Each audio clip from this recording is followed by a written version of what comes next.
इस सबके बीच मेरे सहयोगी सचिन अरोड़ा ने पीड़िता से बातचीत की है। क्या कहा पीड़िता ने, क्या रही बातचीत, सुनवाते हैं आपको। मैं आपसे ये जानना चाहता हूं कि कल से लेकर आज तक पूरा देश स्तब्ध है, आपके साथ खड़ा है, आप न्याय की गुहार लगा रही हैं। कल से लेकर आज तक कुछ उम्मीद जगी है जब हर कोई ये कह रहा है कि आपके साथ न्याय होना चाहिए?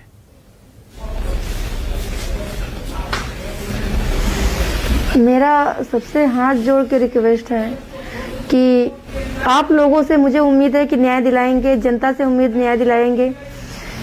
और जो मैं 23 तारीख को कोर्ट गई थी, जजमेंट हुआ है, उस जजमेंट को सुनते हुए मुझे बहुत दुख हुआ है। मुझे आहत हुई है कि मैं अपने आप को सुसाइड कर लूं।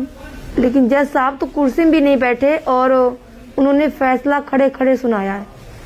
सारा कुछ सेटलमेंट हो गया, उसके बाद फैसला सुनाया है। देश का पहला ऑर्डर है जो रेप केस में सजा की अपील निलंबित करते हुए उनको जमानत दे दी गई है, रोक लगा के जमानत दे दी गई।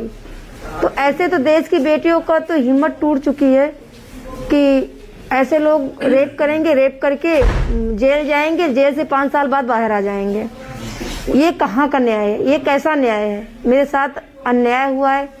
मेरे चाचा की बेल खारिज कर दी जाती है, मेरे परिवार की सुरक्षा हटा दी जाती है, पैरोकार गवाहों की सुरक्षा हटा दी जाती है, पैरोकार गवाहों की सुरक्षा हटा दी जाती है, सबकी सुरक्षा हटा दी जाती है। उसके बाद में एक न्यूज से वीरेंद्र यादव, वो भी न्यूज से है, उनकी सुरक्षा हटने के 2 दिन बाद उनके ऊपर गैंगस्टर लगाया जाता है, उनको 50 दिन जेल में रखा जाता है, उनको टार्चर कराते हैं पुलिस वालों से, कुलदीप सिंह सेंगर तिहाड़ से, उनके ऊपर मुकदमे लिखवाते हैं गलत तरीके से। ये मेरे पैरोकार, मेरे गवाहों को दबाव डालते हैं कि आप ये सब बयान मत दीजिए, इसको बयान चेंज करिए कि हमारा कोई वो नहीं है, ताकि हमें न्याय मिल सके। वो लोग अपोजिट बोलती है। ये मेरे साथ अन्याय हुआ है, हमें न्याय दिया जाए। हम तो प्राइम मिनिस्टर से भी मिलने के लिए बोला, माननीय प्रधानमंत्री से मिलने के लिए बोला, माननीय राष्ट्रपति महोदय से मिलने के बोला, माननीय मुख्यमंत्री से महोदय के लिए बोला, क्योंकि माननीय दिल्ली की मुख्यमंत्री वो भी एक लेडीज है, एक महिला का दर्द वो भी समझती हैं। द्रौपदी मुर्मू जी राष्ट्रपति हैं, वो भी एक महिला है, वो भी एक लड़की का दर्द समझेंगी। हम तो सबसे मिलने के लिए बोल रहे हैं कि हमसे मिले, मैं अपनी सारी प्रॉब्लम जो मेरे साथ हुआ है मैं सारी उनके सामने बता सकूं और मुझे वो लोग न्याय दिला सकें। कल जिस वक्त ये जमानत दी गई और सजा को रद्द किया गया, सस्पेंड किया गया, उस वक्त हाईकोर्ट के बाहर कहा गया कि आप रोने लगी। आपने कहा कि मैं वहीं पे खुदकुशी कर लेना चाहती हूँ। ऐसे ख्याल कभी भी मन में मत लाइएगा, पूरा देश आपके न्याय के साथ खड़ा है। लेकिन क्यों आपको ऐसा लगा? आपने कहा कि अब मेरी जान को सबसे ज्यादा खतरा है, क्यों आपको ऐसा लगा? मुझे ऐसा लगा क्योंकि हाई कोर्ट पे मैं एलिगेशन नहीं लगा रही हूँ, मैं उन जजों पे एलिगेशन लगा रही हूँ क्योंकि वो जज बिक चुके हैं। पैसे लेके उन्होंने जजमेंट सुनाया। बहस होने के 1-2 दिन बाद अगर जजमेंट होता तो ठीक देश को पता चलता कि हाँ ये हुआ, लेकिन उसके ठीक 3 महीने बाद जजमेंट सुनाया गया, ताकि सारा सेटलमेंट हो गया, उसके बाद जजमेंट सुनाया गया। जब अच्छी तरीके से अपोजिट से पैसा ले लिया गया, बढ़िया से पूरा बॉन्ड करते 15 लाख रुपया। 15 लाख क्या है? जब 15 लाख कोर्ट को दे सकते हैं तो बाहर निकल के 1 करोड़ की सफाई देके मरवा भी सकते हैं, सुरक्षा के अंडर में मरवा सकते हैं। सुरक्षा उनके लिए क्या है? अभी कौन सा हुआ था कि वो सुरक्षा के अंडर में ही मारा गया था गोली से। मुंबई में कुछ हुआ था, सलमान खान के वो रिलेटिव थे, वो उनके साथ सुरक्षा चलती थी, उनके रहते हुए मारा गया उनको। तो ये तो अन्याय हुआ हमारे साथ में। ये मेरे साथ कभी भी हो सकता है, लाइफ टाइम में कभी भी। आज उनको जमानत मिली, कल मेरा घर छीना जाएगा, परसों मेरी सिक्योरिटी विड्रॉ की जाएगी, क्योंकि उन्होंने इफेक्ट दिखाया है मेरे मेडिकल पे। कुलदीप सेंगर का परिवार तो मुझे जन्म दिया नहीं है, ना कुलदीप सेंगर ने जन्म दिया है, ना उनके वकील ने जन्म दिया है, और ना तो जज साहब ने जन्म दिया है। जन्म तो मेरी माँ ने दिया है ना हमें, कि हम नाबालिग हैं। बालिग मेरी माँ जानती है ना, परिवार जानता है ना।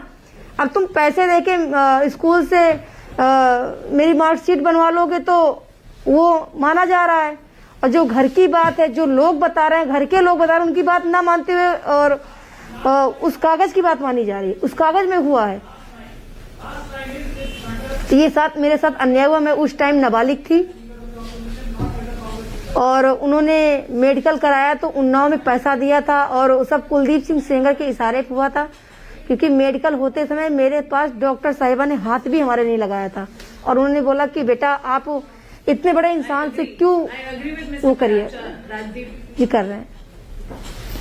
आप अब सुप्रीम कोर्ट का रुख करने वाली हैं, आपकी वकील से क्या बात हुई है? क्योंकि जिस चीज का जिक्र आपने नाबालिग होने का किया, उसी का आधार कहीं ना कहीं कोर्ट कहती है कि जो ट्रायल कोर्ट है वही पॉस्को के तहत जो है कुलदीप सेंगर को आरोपी बनाती है, और यही हाई कोर्ट ये कहती है क्योंकि वो जो पद है वो अथॉरिटी का नहीं है, ट्रस्ट का नहीं है, पब्लिक सर्वेंट नहीं है, इसलिए उनको सस्पेंड कर दिया जाता है। आपके वकील इसमें अब क्या कह रहे हैं आगे जाने के लिए? उनकी मौसी बोलनी, उनका नाम सरोज है, उनकी मौसी बोली कि मेरे बेटे ने एक्सीडेंट नहीं कराया, मेरे बेटे ने कुछ नहीं किया, तो क्या मेरे पिता को अपने घर के अंदर ले जाके पूजा कर रहे थे क्या? आरती उतार रहे थे? मारा था बंदूक के नलों से और पानी डाल डाल के मारा था। उनको शर्म नहीं आई थी मारते समय? क्या कि आतंकवादी आके मार दिए थे, कि रोड की जनता आके मार दी थी मेरे पिता को? तब नहीं दिखा था सरोज दीदिया को, उनके मौसी को, और ये बोलती कि रोड एक्सीडेंट तो बहुत होते हैं। अरे रोड एक्सीडेंट नहीं था, उस पूरा मुझे मारने का प्लान था। अरे सरोज दीदिया, आप भी एक बेटी है, बहन है, आपको शर्म आनी चाहिए कहने में कि मैं क्या बोल रही हूँ मीडिया के सामने, मैं कैसे बयां कर रही हूँ। शर्म आनी चाहिए आपको कि एक बेटी के साथ आप अन्याय कर रही हैं। अब आपके आपकी वकील, बेटी, अगर आपकी बेटी के साथ ऐसा होता तो आप क्या करती? अब सुप्रीम कोर्ट की बात आ रही है, आपके वकील क्या कह रहे हैं इस केस में? मेरे वकील बोल रहे हैं हम सुप्रीम कोर्ट जाएंगे, और मुझे सुप्रीम कोर्ट पे भरोसा है कि हमें न्याय देगा। 8 साल बहुत बड़ा वक्त होता है, पब्लिक न्याय देगी, कोई मीडिया न्याय दिलाएगी। नहीं कोई सोच सकता 8 साल बहुत बड़ा वक्त होता है। लगभग सब कुछ खो दिया आपने। पिता की मृत्यु हो जाती, कस्टडी में मृत्यु हो जाती, पहले केस नहीं दर्ज होता, फिर उसके बाद कुलदीप सेंगर पे ही जो है मामला दर्ज होता है, 10 साल की सजा, अभी उस पर भी एक सुनवाई होनी है। फिर उसके बाद वो एक्सीडेंट जो कहा गया कि एक्सीडेंट हुआ, ट्रक ने टक्कर मारी आपकी गाड़ी को जिसमें सफर कर रही थी, उसमें चाची मौसी थी, उनकी मृत्यु। कभी नहीं लगा कि अभी भी हिम्मत बची है? इतना बड़ा, इतना ताकतवर ये तंत्र है उससे लड़ने की। कहना है कि उनका एक्सीडेंट नहीं था, वो रेप, वो रोड एक्सीडेंट था। उनको शर्म नहीं आई, परिवार खो दिया, उनको शर्म आनी। अगर उनके परिवार में कोई ऐसे हादसा होता, उनके भी घर में बेटियां हैं, उनको तो शर्म आनी चाहिए। इसका मतलब ये नहीं कि आप सत्ता में बैठ के और ऐसा हमारे साथ बर्ताव कराएंगी और करेंगी। आज तमाम लोग, आपको तो बहन बेटी को न्याय दिलाना चाहिए। कल आप जब धरने पर बैठी तब भी जो है हमने देखा पुलिस किस तरीके से आपको हटाया। आज नेता प्रतिपक्ष राहुल गांधी से आपकी मुलाकात हुई है, सोनिया जी से मुलाकात हुई है, क्या आश्वासन वहां से आया?